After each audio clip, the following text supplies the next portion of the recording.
Present Tirumala laddu గురించి ఎంతలా వాదనలు వినిపిస్తున్నాయో చూస్తూనే ఉన్నాం. కల్తీ లడ్డు వల్ల దేవుడి విషయంలో అన్యాయం జరిగిందని ఎంతోమంది భక్తులు వాపోతున్నారు. అయితే అందరికీ తెలియని మరో విషయం ఏంటంటే, తిరుమల మహాప్రసాదమైన లడ్డు విషయంలో ఇలాంటి ఘోరాలు జరుగుతాయని బ్రహ్మంగారు తన కాలజ్ఞానంలో ముందే చెప్పటం. అవును, ఇప్పటివరకు కాలజ్ఞానంలో ఉన్నవన్నీ జరుగుతూ వచ్చాయి, జరుగుతున్నాయి, జరగబోతాయి కూడా. అది మనం నేరుగా కూడా చూస్తూనే ఉన్నాం. అయితే తిరుమల లడ్డు విషయంలో కూడా బ్రహ్మంగారు ముందే చెప్పారని బయటపడింది. మరి అది ఎలా బయటపడింది? ఆ తాళపత్ర గ్రంథాల్లో బ్రహ్మంగారు ఏమని చెప్పారు? కాలజ్ఞానం నిజమే అని మరోసారి ఇలా రుజువైందా అనే విషయాలు ఇప్పుడు ఈ వీడియోలో తెలుసుకుందాం. సో వీడియోని స్కిప్ చేయకుండా ఎండ్ వరకు చూడండి. మామూలుగా శ్రీ పోతులూరి వీరబ్రహ్మేంద్ర స్వామి గారి గురించి, ఆయన రాసిన కాలజ్ఞానం గురించి అందరికీ తెలిసిందే అని చెప్పాలి. ఎందుకంటే ఆయన రాసిన కాలజ్ఞానంలో ఇప్పటివరకు చాలా నిజమయ్యాయి కాబట్టి. అలా ఒకటి కాదు, రెండు కాదు, ఎన్నో విషయాలు ఈ కలియుగంలో చోటు చేసుకున్నాయి. ఇప్పటికీ కూడా జరుగుతూ ఉన్నాయి, భవిష్యత్తులో కూడా జరగనున్నాయి. నిజానికి బ్రహ్మంగారు భవిష్యత్ని తన మనోనేత్రంతో ముందే దర్శించి రాబోయే రోజుల్లో ఏం జరుగుతాయో అనే ప్రతి విషయాన్ని తన కాలజ్ఞానంలో వివరించారు. ఇక ఆ కాలజ్ఞానం పత్రాలు ఇప్పటివరకు కొన్ని దొరకగా మరికొన్ని పత్రాలు మాత్రం రహస్యంగానే ఉన్నాయి. ఇక దొరికిన పత్రాల ప్రకారం అందులో ఉన్న విషయాలు మాత్రం జరుగుతూ వచ్చాయి, మరికొన్ని మాత్రం ఎదురు కావటానికి సిద్ధంగా ఉన్నాయి. ఇక బ్రహ్మంగారి కాలజ్ఞానం అంటే చాలు ప్రతి ఒక్కరూ వణికిపోతారు. ఎందుకంటే ఆయన కాలజ్ఞానంలో రాసినవి అంత భయం పుట్టించే విధంగా ఉన్నాయి కాబట్టి. అయితే అందులో తిరుమల లడ్డు గురించి ఉండడం ఆశ్చర్యం అని చెప్పాలి. మరి తిరుమలలో ఏం జరిగిందో ఇప్పుడు తెలుసుకుందాం. అత్యంత మహాపుణ్యక్షేత్రాలలో తిరుమల కూడా ఒకటి. జీవితంలో ఒక్కసారైనా ఆ శ్రీనివాసుడిని దర్శించుకోవాలని ఎంతో మంది పరితపించిపోతూ ఉంటారు.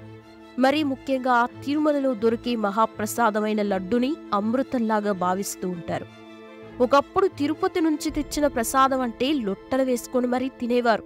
అలా అనడం తప్పే, కానీ ఆ ప్రసాదం రుచి అలా ఉంటుందన్నమాట. ఒకప్పుడు తిరుపతి ప్రసాదం నోట్లో వేసుకుంటే కరిగిపోయేలాగా ఆ రుచి, ఆ వాసన నోరూరించే విధంగా ఉండేది. కానీ గత కొన్నేళ్ల నుండి తిరుపతి లడ్డు సైజ్ తగ్గడమే కాదు, రుచి, నాణ్యత, మంచి సువాసన కూడా లేకుండా పోయింది. దానికి కారణం వింటే మాత్రం మీ ఒళ్ళంతా గగ్గురుపొడొస్తోంది. అవును, తిరుపతి లడ్డు ప్రసాదంలో జంతువుల కొవ్వు కలిపి మరీ ఆ దేవుడికి, భక్తులకి అందిస్తున్నారు. ఇది ఎంతటి పాపమంటే, దేవుడి విషయంలో కూడా ఈ విధంగా వ్యాపారం చేయడం అనేది చాలా అంటే చాలా దారుణం. ఎంతో మంది తిరుపతికి వెళ్లే భక్తులు మహాప్రసాదమని ఆ లడ్డును కొంటూ ఉంటారు. కానీ ఇప్పుడు ఆ లడ్డులు జంతువుల కొవ్వు కలిపారని తెలియడంతో అస్సలు తట్టుకోలేకపోతున్నారు. రీసెంట్ గా ఆంధ్రప్రదేశ్ ముఖ్యమంత్రి చంద్రబాబు నాయుడు కూడా షాకింగ్ కామెంట్స్ చేశారు. తిరుపతి లడ్డు తయారీలో నాసిరకం పదార్థాలు వాడారని, లడ్డులో వాడే స్వచ్ఛమైన నెయ్యిలో జంతువుల కొవ్వు వాడారని అన్నారు.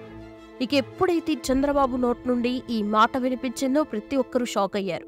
లడ్డు ప్రసాదంలోనే కాదు, అన్న ప్రసాదంలో కూడా నాణ్యత లేకపోవడం బాగా చర్చనీయాంశంగా మారింది. ఒకప్పుడు తిరుమలలో అన్నప్రసాదం కూడా బాగా రుచిగా, నాణ్యతగా ఉండేది. కానీ గత 5 ఏళ్లలో అన్న మహాప్రసాదంలో కూడా నాణ్యత లేకుండా పోవడంతో ఆ మధ్య భక్తులు కూడా ఈ విషయం గురించి వాదనను వినిపించారు. ఏదైనా వ్యాపారంగా చూసుకునే రాజకీయ నాయకులు ఆ దేవుడి విషయంలో కూడా వ్యాపారం చేస్తూ తిరుమలని కూడా ఒక డబ్బు క్షేత్రంగా చూశారు. నిజంగా ఇది చాలా అంటే చాలా దారుణం. అంతేకాదు, ఎన్నో వివాదాస్పద నిర్ణయాలు తీసుకోవడమే కాకుండా ధరలు కూడా పెంచి భక్తుల నుంచి బాగా దోచుకున్నారు. చివరికి ఆ మహాప్రసాదంలో కూడా ఇంతటి దారుణానికి దిగజారడం అనేది నిజంగా క్షమించరాని నేరం. 5 ఏళ్లకు ముందు ఎప్పుడూ కూడా తిరుపతి మహాప్రసాదం విషయంలో, అన్నప్రసాద విషయంలో ఎటువంటి దారుణాలు జరగలేదు. తెలిసి కూడా ఎవ్వరూ కూడా పొరపాటు చేయలేదు. అయితే ఈ విషయం ఎలా బయటపడిందనేది ఇప్పుడు చూద్దాం. గత ప్రభుత్వంలో నెయ్యిని సప్లై చేసిన సప్లయర్స్ శాంపిల్స్ తీసుకుని ఇటీవల జూలై 8న national accreditation board for testing and calibration ల్యాబొరేటరీకి పంపించాడు. అయితే కేంద్ర ప్రభుత్వ అధీనంలో జరిగిన ఈ పరీక్షలు జూలై 17న ఎన్డీడీబీ కాల్ఫ్ శాంపిల్స్ యొక్క రిపోర్ట్స్ ని ప్రస్తుత అధికారంలో ఉన్న ప్రభుత్వంకి పంపించింది. అయితే ఈ రిపోర్ట్లో మొత్తం 5 సప్లయర్స్ లో ఒక సప్లయర్ దగ్గర ఉన్న నెయ్యి స్టాండర్డ్స్ కి అస్సలు మ్యాచ్ అవ్వకపోవడంతో దీంతో కల్తీ జరిగింది అని గుర్తించారు. దీంతో అందులో పంది, ఇతర జంతువుల కొవ్వుతో పాటు చేపల నూనె కూడా నెయ్యిలో కలిసిందని తెలియడంతో దెబ్బకు అధికారులు షాక్ అయ్యారు. అంతేకాకుండా దేవుడికి పెట్టే పవిత్రమైన నెయ్యిలో కూడా ఏకంగా పంది కొవ్వు కూడా ఉందని బయటపడింది. ఇక వీటితో పాటు పామ్ ఆయిల్, ఆలివ్ ఆయిల్, గోధుమల బీన్, మొక్కజొన్న, పత్తి గింజల నూనె కూడా వాడినట్టు తెలిసిందే. అంటే వీటన్నిటితో మహాప్రసాదాలు, అన్న ప్రసాదాలు తయారు చేయడమే కాకుండా అలాగే దేవుడికి కూడా సమర్పణలు చేసినట్టు తెలిసిందే. ఇక ఈ విషయాలన్నీ బయటికి రావడంతో ముఖ్యమంత్రి చంద్రబాబు నాయుడుతో పాటు హిందూ భక్తులు కూడా తీవ్రంగా మండిపడుతున్నారు. ఇక ఈ నెయ్యిని అందిస్తున్న సంస్థని క్లోజ్ చేసింది టీటీడీ. నిజానికి అంతకుముందు కర్ణాటకకి చెందిన నందిని కంపెనీ నెయ్యిని సప్లై చేసేది. కానీ ధర విషయంలో వాదనలు రావడంతో దీంతో గత వైసీపీ ప్రభుత్వం మామూలు సప్లయర్స్ నుంచి నెయ్యిని కొనుగోలు చేసింది. అదే ఇప్పుడు కొంప ముంచేలా చేసింది. డబ్బు కోసం ఆశపడిన గత ప్రభుత్వం నాణ్యత లేని నెయ్యిని అందించి ఆ దేవుడితో ఆటలాడింది. అలా కొన్ని వేల కోట్లు తిరుమల నుండి దోచుకున్నారు. అయితే తాజాగా బయటపడిన కాలజ్ఞానం పత్రాల్లో తిరుమల గురించి ఉండడం చూసి కొందరు వేద పండితులు ఆశ్చర్యపోయారట. ఇప్పటికే బ్రహ్మంగారు తిరుమల గురించి ఎన్నో తెలిపారు. అందులో చాలా వరకు నిజమయ్యాయి. అయితే మహాప్రసాదం గురించి కూడా ఉన్నట్టు తెలిసిందే. అధికారంలోనూ ప్రభుత్వం నిర్లక్ష్యం వల్ల తిరుమల ప్రసాదంలో కల్తీ జరుగుతుందని ఆ పత్రాల్లో ఉందట. అంటే గత 5 ఏళ్లలో తిరుమల లడ్డు కల్తీ జరిగింది. దీంతో బ్రహ్మంగారు చెప్పినట్లే జరగడంతో ఏం ప్రమాదం ముంచుకొస్తుందో అని భయపడుతున్నారు. ఇకపై ఇలాంటివి జరగకుండా జాగ్రత్త పడతామని ఇప్పుడున్న ప్రభుత్వంతో పాటు తిరుమల ఆలయ కమిటీ కూడా చెప్పుకొచ్చింది. ఇక ముఖ్యమంత్రి చంద్రబాబు నాయుడు ఇప్పుడు నందిని నెయ్యిని తీసుకున్నాడు. ఏకంగా 350 టన్నుల నెయ్యి సరఫరాకి అగ్రిమెంట్ తీసుకుంది.